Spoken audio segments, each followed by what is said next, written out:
Blind Cool Tech, October 1, '05. Hey y'all, how you doing? I'm Larry Skutchan, your host for this edition of Blind Cool Tech. And I'm just here about, 2:45 or so on a gorgeous Saturday afternoon in the finally fall season of Kentucky.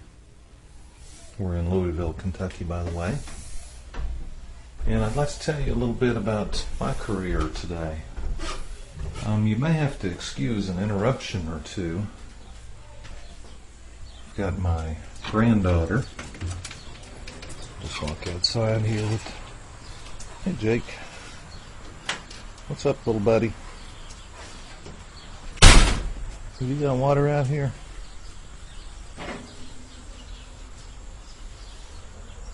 The cicadas are finally quieted down a little bit. They're actually a little bit louder this year than they have been in previous years.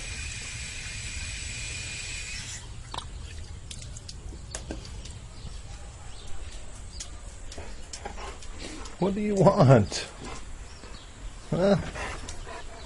What do you want? You want out too, Fred?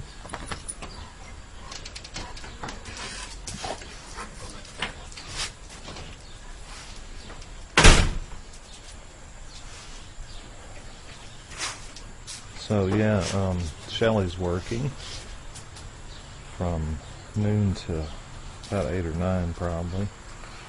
And Liz went to Indianapolis to pick up her daughter-in-law and her grandson. They're flying in from Fresno. She went there, she's been there a couple of weeks to visit her mother. If you'll recall, she's married to Liz's son, who's in the Army, and he's stationed in Kansas at Fort Riley. So we may have Marley coming out here to restart Elmo every once in a while. She loves Elmo. The new Elmo, as she calls it.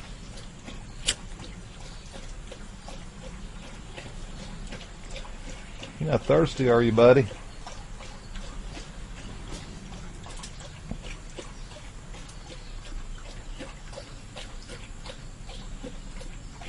See, I don't know where to start with my career.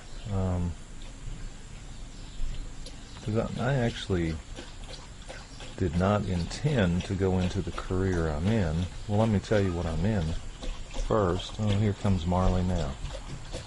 Yes, hey, what's up? You watching Elmo, aren't you? Okay.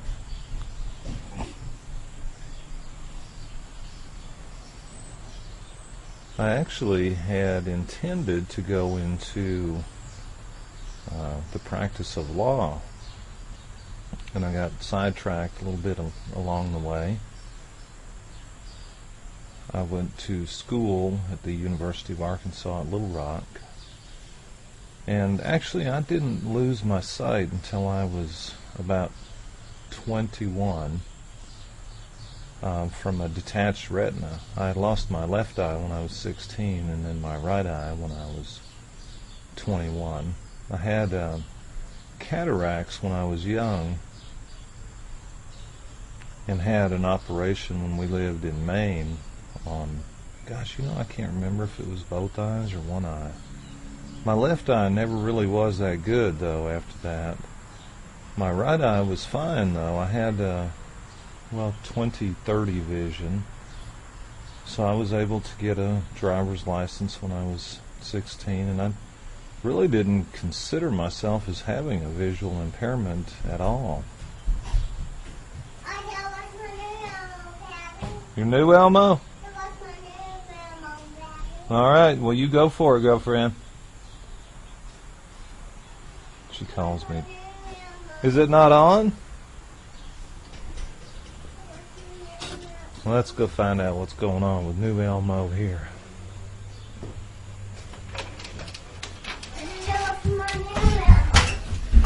It's on, isn't it? Yeah, it's on. Oh, I bet the screensaver kicked in or something. Aren't you watching it? Is it not showing up?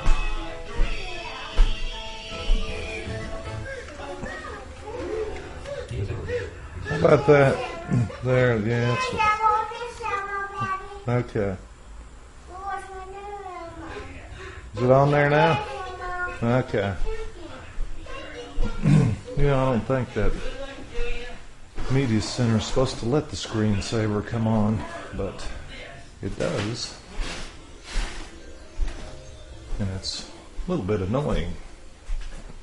I'll have to see if I can't adjust that again. Oh, let me see if there's any more coffee in this pot.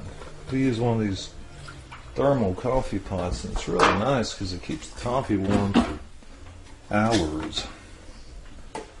And it doesn't give it that burnt taste or anything.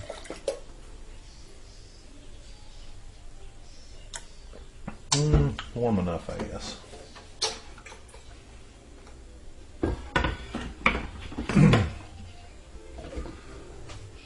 So anyway, my dad was in the Air Force, and we moved around a lot when I was a kid. In fact, both of my sisters, who are younger than I, well, you met Karen on the Dallas Sound Seeing Tour, and we actually did a podcast of us playing Trivial Pursuit too, but I'm not sure about the legalities of reading those questions and answers, so I kind of decided not to put that one out, but I really wish I could. I might go in there and bleep out the answers or something, because it was kind of fun. But anyway, both of my sisters were born in the early 60s when we were living. My dad was stationed at Wiesbaden and Kelsterbach in Germany. And then we moved to Maine after that, and that's where I had these eye operations. And, gosh, then we moved to Albuquerque, and Altus, Oklahoma, Wichita, Kansas. My dad was in Thailand for a year, and we lived down in Ville Platte, Louisiana, down in Cajun country, where my mom's from. And I went to, of course, regular schools. And I actually got married when I was 19. We were living in Hope, Arkansas at the time.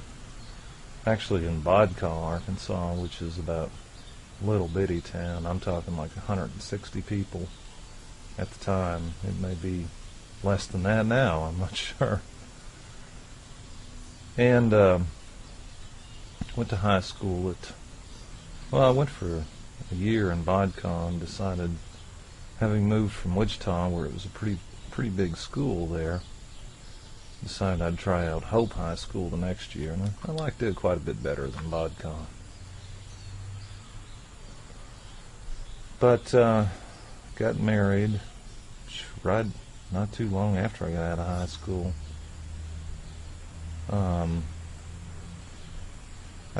I worked a lot while I was in school. I had paper routes in Wichita, and well before that even in Oklahoma, in Altus there. And then in Wichita I also worked for this was while I was still in high school, of course. I was in junior high at the time in Wichita. Worked for a butcher. And then when we moved to Arkansas, I worked for a huge bakery loading trucks there for a while, and I've had all kinds of jobs.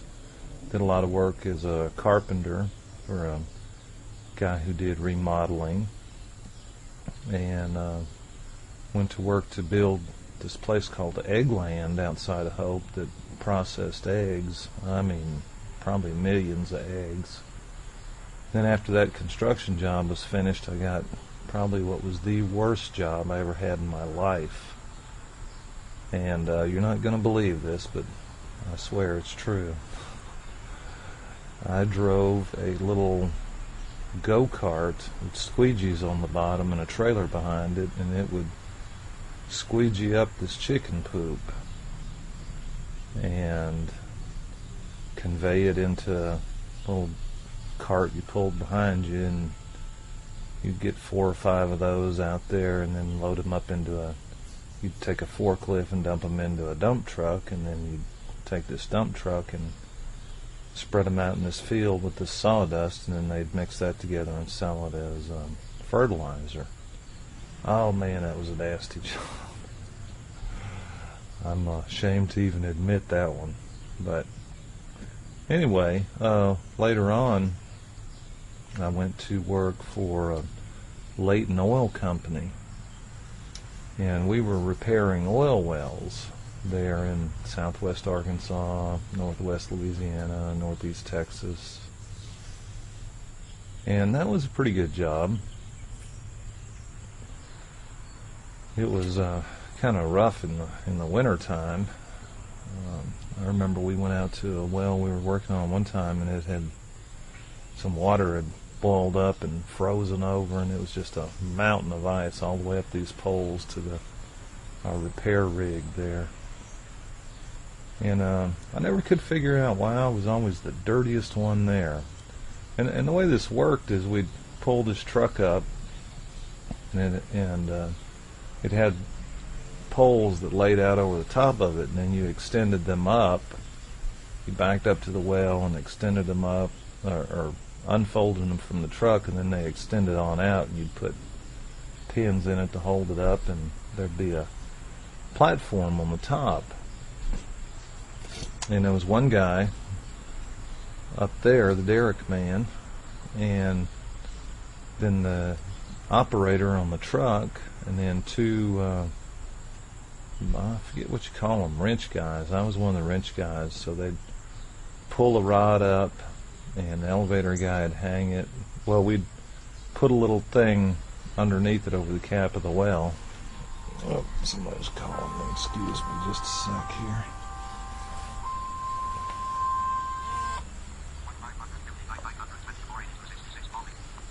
Hello? Yes. Hey, Kim, what's going on? No, she went up to Indianapolis to pick you up. She's heading up that way. She was going to do a little shopping and all that. Yes, she does. Oh. Was everything okay? Where are you at?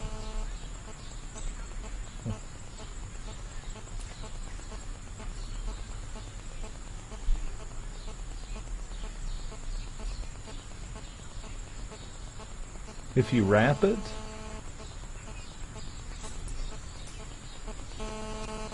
Mm-hmm.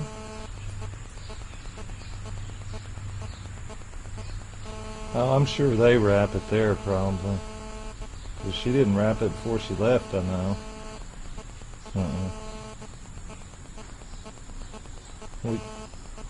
Yep, you should be getting ready to head to the airport, shouldn't you? All right, well, you have a safe flight. Okay, bye-bye.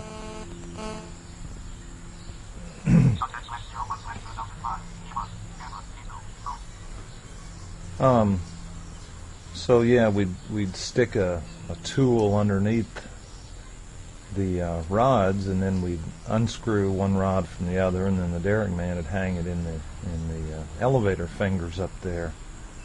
And I'd come home from that job every day just black. So I thought, well, and I noticed the elevator, the derrick man, he was always clean. So, man, I wanted that job. Well, he finally moved on, and I got that job, and I wasn't any cleaner up there either. I finally ended up quitting there due to, well, I don't know if I should say this or not, but it was my perception that they wouldn't maintain the equipment properly, and I didn't really care to be that high up in the air and things breaking down so bad. So I decided to quit that and go to Votech school. after all these jobs, I decided, well, I either need to go to college or get a trade somewhere. So I went to a Votech school, and I was taking air conditioning and refrigeration. And that was pretty cool. I really got into it. But one day I was sitting in class, and I noticed one of the fluorescent lights at the top of in the ceiling looked like it had a bend in it, and I knew that meant my retina was detaching. Hey, Fred.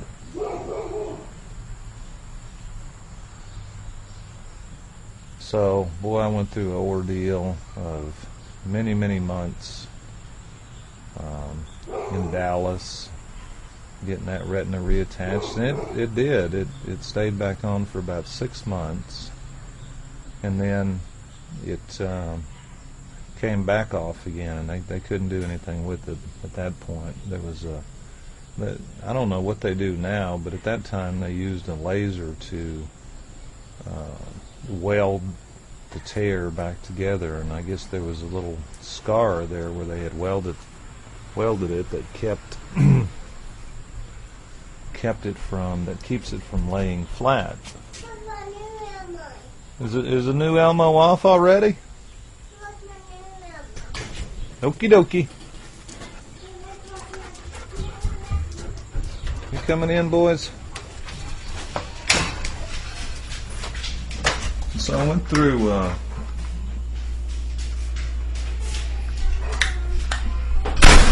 oh, it's over, isn't it? You want to watch it again? You want to give the boys a milk bone? Yeah. Okay.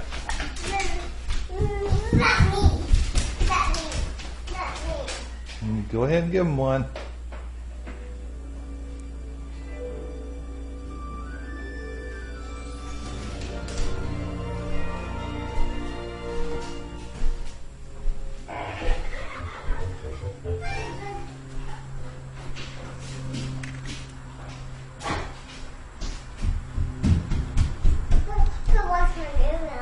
All right.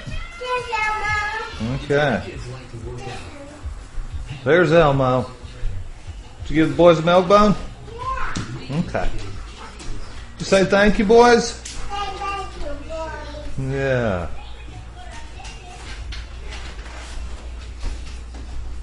Let's make sure the boys have some water in here. And yeah, they've got enough. Say thank you, boys. They're telling you thank you. Say thank you, boys. Don't give them any more, okay? Okay. That's all they need is just one. Okay?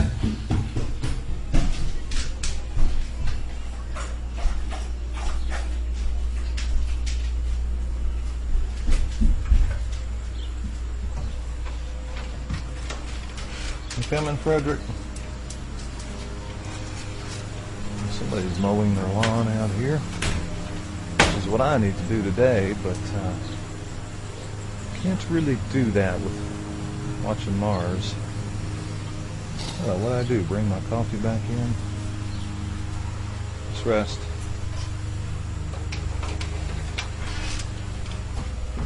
So I went through, yeah, there it is.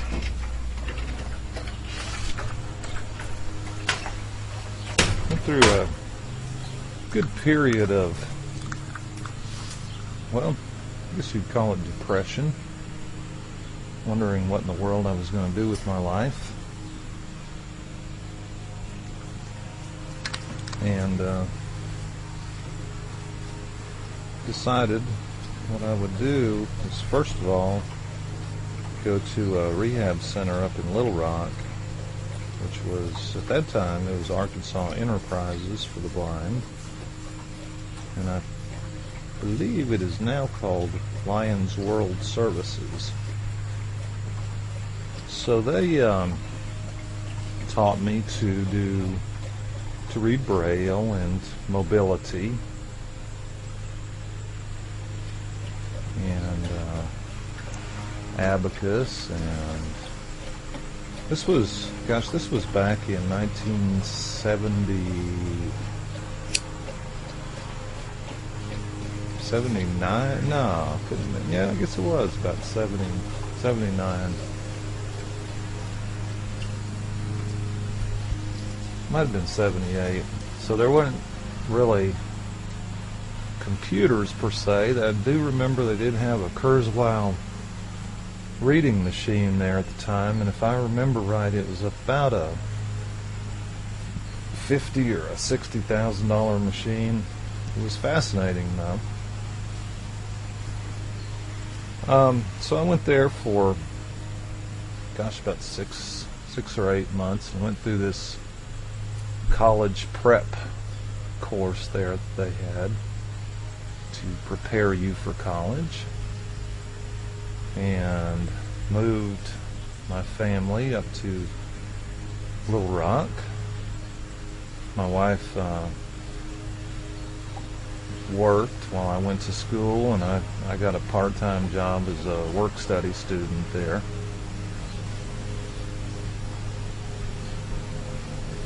And we lived in a trailer house, so things were tight, very tight. But I enjoyed college. I enjoyed learning new things, and realized that I needed to get a degree, because I wasn't going to be able to do air conditioning and refrigeration, I didn't know what I was going to do, actually. I thought about writing, and I thought about the law as careers. So I majored in English and minored in political science at UALR, and got my degree. Let's see, I guess I started there in 79 and got out in 83. Is that right? Something like that. And when I got out, I was all prepared to go to law school. And in the meantime, the Department for the Blind there in Little Rock had purchased, well, no, before they did that, I had purchased a TI 99-4A computer. I had been reading a few books on speech synthesis, and I really wasn't interested in a career in computers at the time, because, I don't know, I had this impression that it was all long white lab coats and sterile, cold computer rooms. I don't know what I was thinking. But I actually took a few courses at UALR in computer science, and before I graduated, I had bought a TI 99-4A and wrote some programs on it, and was fascinated. I actually wrote a little screen reader for it. It was primitive in comparison with today's screen readers, but it worked. And this TI had a synthesizer on it, of course, but you had to load any of your programs from tape, so that was a bit of a drawback. Well, a while later, the rehab in Little Rock bought me an Apple IIe, and oh my gosh, I was in heaven. This thing, of course, it had floppy disk drives, which was a far improvement over tape. And I will say, I did just miss out on the era of punch cards at UALR too. I took in a couple of the computer classes I took, I considered myself very lucky, because I was able to some of the classes there, you had to have a reader, and oh man, what a difference between having a reader, even a good reader, to do a program, and then being able to do it on your own, like on that Apple.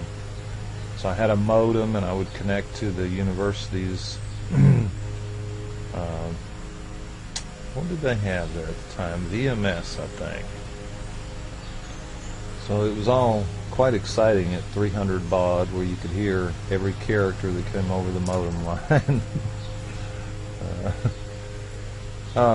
But once I graduated, I started piddling around with this Apple IIe a little more while I was waiting for the fall semester for law school. And I wrote a word processing program. At first it started out in BASIC, and then I learned a little bit about assembly language, and this was all the assembly language stuff was mainly learning through well, I had subscribed to some newsletters on disc and gotten books from RFB at the time. Now it's RFB and D, and really just took such an interest in it that I pretty well just studied it on my own. And I eventually modified this word processor so that it was basic and then assembly language on all the critical parts, and then finally I just rewrote it all in assembly language and began actually selling this thing. It was called Words. This was in DOS 3.3, I think, and then later I redid it in ProDOS and called it ProWords. Well, the Kentucky Department for the Blind started buying ProWords from me to use for their medical transcribers. And I may have told you guys this story before too. If I have, well, you can't stop me, can you? Ha ha. You have to fast forward me. I had a lot of fun with ProWords, with learning new data structures and user interface issues. And one of the things I did with ProWords was to make it so that the down arrow, well, you could turn this off, but by default the down arrow actually moved sentence by sentence through a document rather than line by line on the screen, because it was pretty obvious that a line on the screen was sort of an artificial boundary that was imposed by sighted people.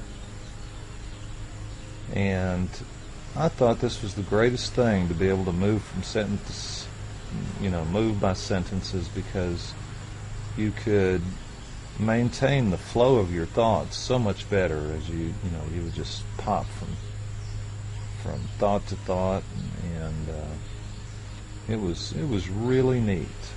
In fact, I had when I had done the DOS screen reader later on, I had made it where you could do that. It would control the cursor of the underlying application. But anyway, wrote that program, then wrote a terminal program, and in the meantime, Fred Gazzoni was the one who was working at the Kentucky Department for the Blind that was buying this software for medical transcribers.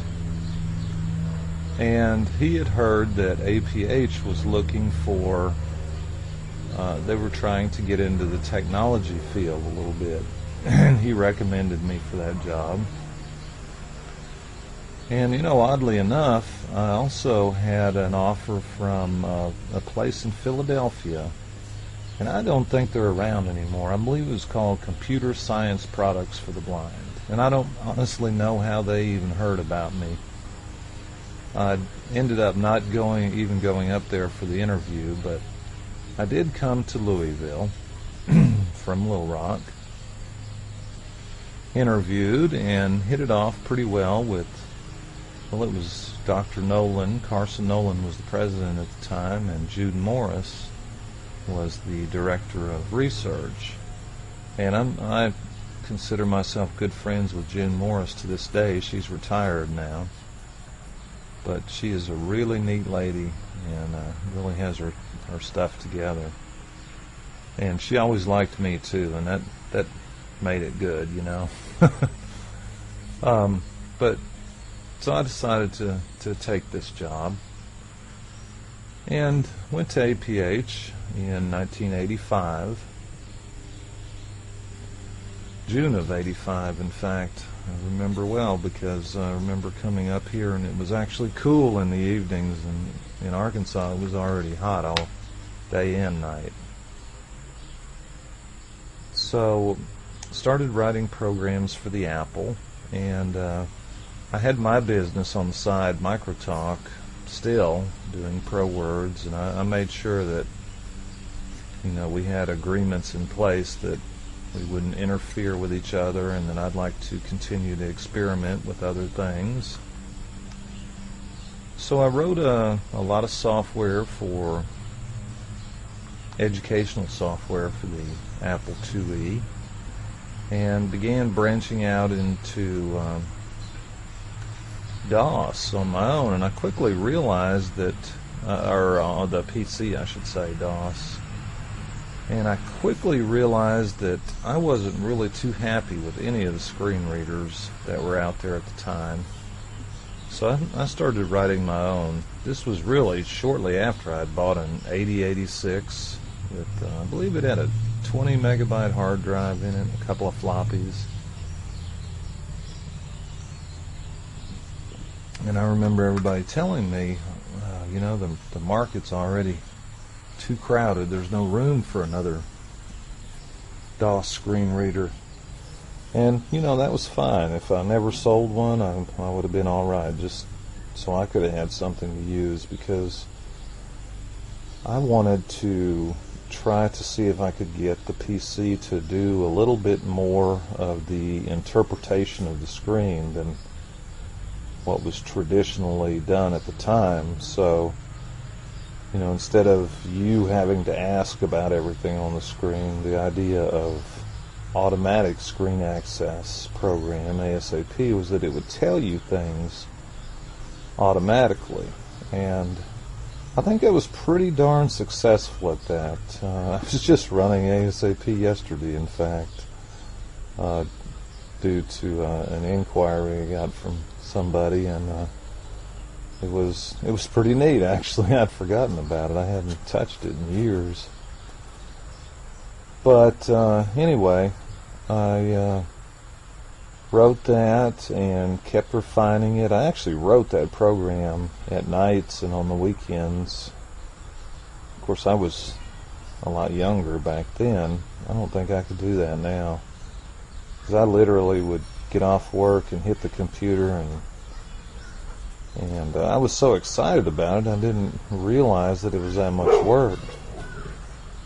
So I'd work on that thing till 12 or 1, or something exciting was going on, till even past that. And it really didn't bother me in the least. Worked on it on the weekends, and I actually had that thing ready for a release in 9 months. Hey, Fred! Fred! There's some kids in the alley back here riding their bikes, and Fred's barking at them.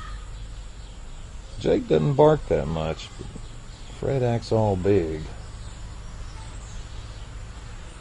And of course, I kept refining that program. I would take suggestions from people, and it made it better and better and better. Some of the suggestions, in fact, I'll never forget. Yanina Sajka suggested a quiet mode where you could turn it off, and I thought, well, I don't get it. Why would you want to turn it off? But I put it in there, and that turned out to be a pretty cool feature, and it made me realize that I can't think of everything, and I wouldn't take every suggestion, but I would sure consider them, and if there was any way at all possible to get it in there, and especially if it was pretty easy to get in there, I would go ahead and do it. And we had since this whole thing was written in assembly language, it was pretty small, so it didn't interfere with other things you were running in DOS. And that program actually became pretty popular. I made a lot of money off that. And I made so much, in fact, that I thought, well, I'm making a lot more off of this than I am working at APH. I think I might just devote full time to this software development on my own. So I told the people at APH, I thought, well, I think I'm going to go off on my own. I'm going to do some things that aren't necessarily what APH wants to do in terms of research into screen readers, because really APH's business is to develop things that other people aren't developing. I mean, that's the whole purpose of what they're about, is to provide materials that aren't already available. And there were plenty of screen readers available. And I was interested in getting into the Windows aspect of it. So I moved down to Texarkana, Texas. And this was about in 92, maybe, 93. And worked on a program called ASAW and had it pretty well ready for release when 95 came out. It was quite a bit more work than the DOS version, and it was a pretty cool program. And I actually licensed the off-screen model from Berkeley Systems. They had a thing set up where you could license their off-screen models, so I thought, well, I'll do that. And then Alva bought them out, so I ended up having to write my own anyway. But long about 97 or so, I was at a conference in New Orleans. Hey, you got what? What's done? Come here a minute.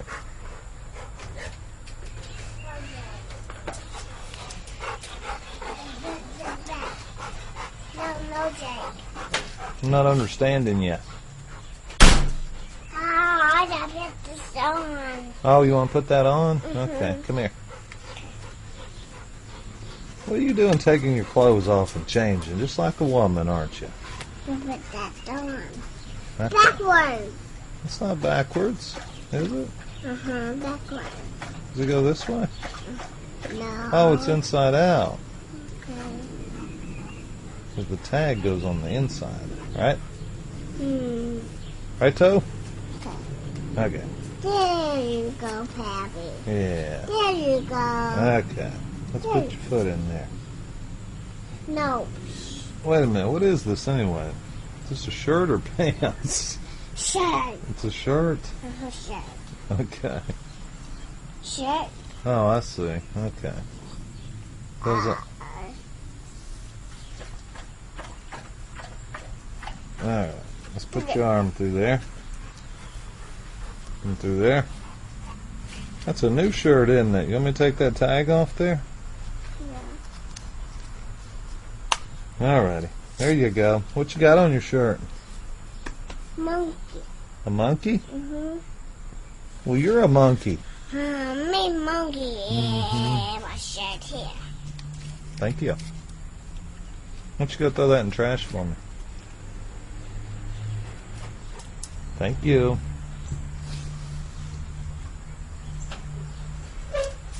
So, My finger. oh, did you hurt your fingy? Here, let me kiss it. Whoa, whoa, whoa, whoa, whoa. It's okay. Let me kiss it. There. It's all better. It's all better. You want me to open the door for you? There you go.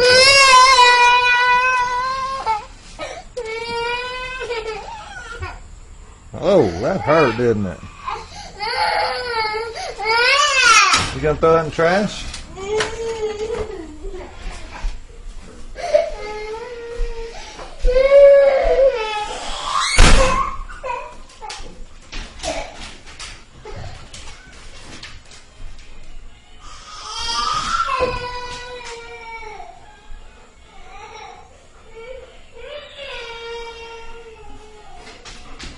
You okay, baby?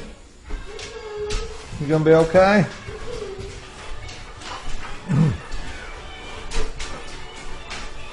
Fred, will you quit?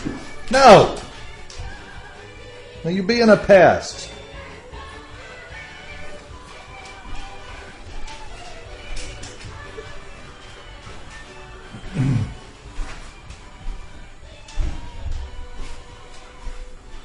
So I ran into Tuck Tinsley, who is the president of APH now, was at that time too.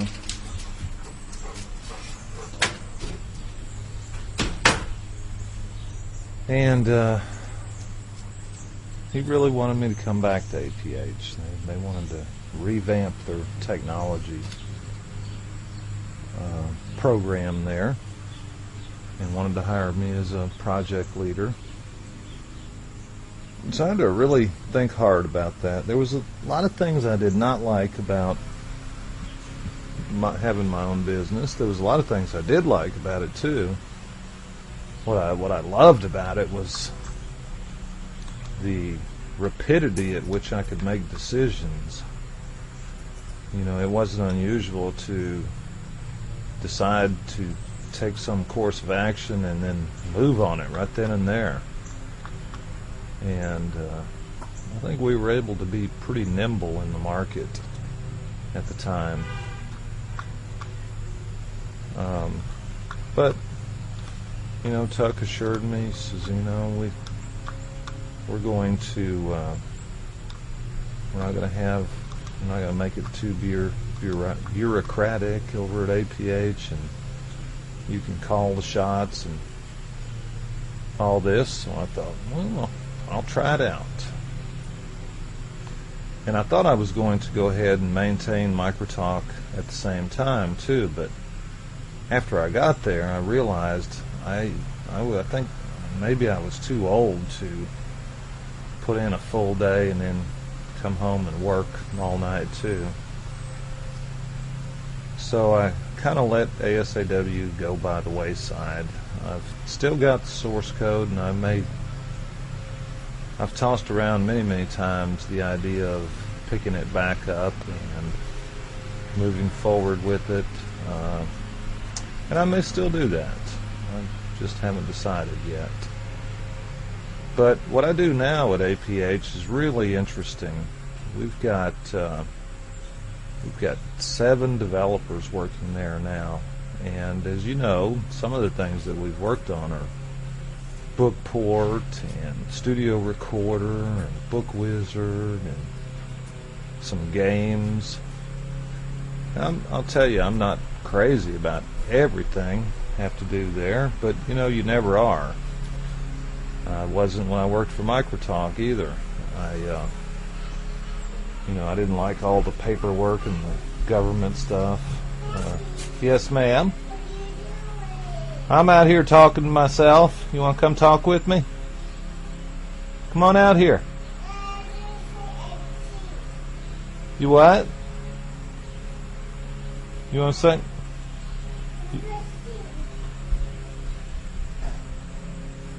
Marley is, she turned 2 in May, so she's about 2.5. She's a smart little girl. You know, her dad left Shelley and her, it's been over a year ago now, and it's a sad situation, but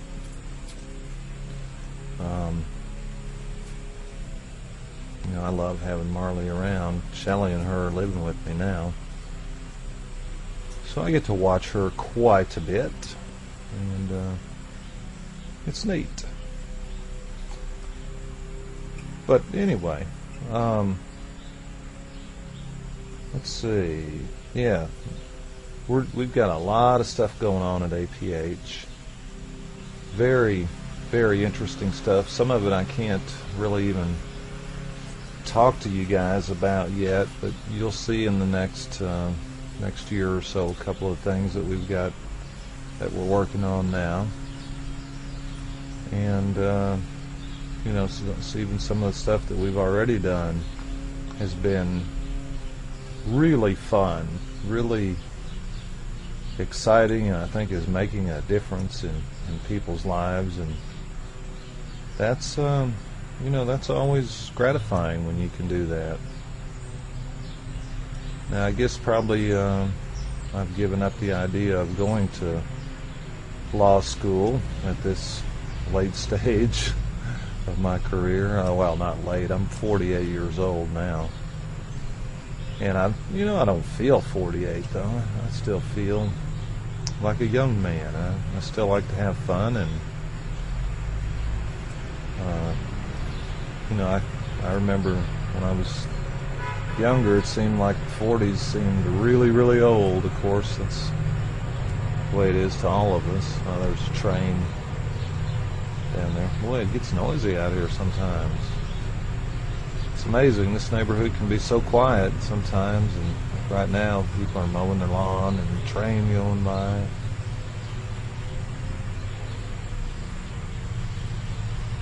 But I guess I'll probably stick with doing what I'm doing over there, and maybe doing some stuff on my own for the foreseeable future. We're working on a project now that I'm really, really excited about, and I spend a lot of my off time from APH actually working on APH stuff too, so they're keeping me plenty busy, but I love it, and I'm very fortunate to I feel to have a career that is something that I'm interested in, and that, like I say, I can make a difference a little bit in people's lives, and that actually is a pretty decent salary. It's not well, let me put it this way, I made a lot more with MicroTalk. And, I've always got that to fall back on, so if I feel like money is an issue, I never really did any of this for the money, though, but, man, I'll tell you what, it sure was a nice side effect. I'm enjoying what I'm doing now, though, and I don't know if I would enjoy retirement or not, because if I did retire from APH, I probably would be working on software here. So, I'm not one that can really. I need to be doing something, but that something could turn out to be other hobbies or whatever. I do like to do a lot of other things, and I hope I'll be taking you guys along with me on some sound seeing tours as we do them.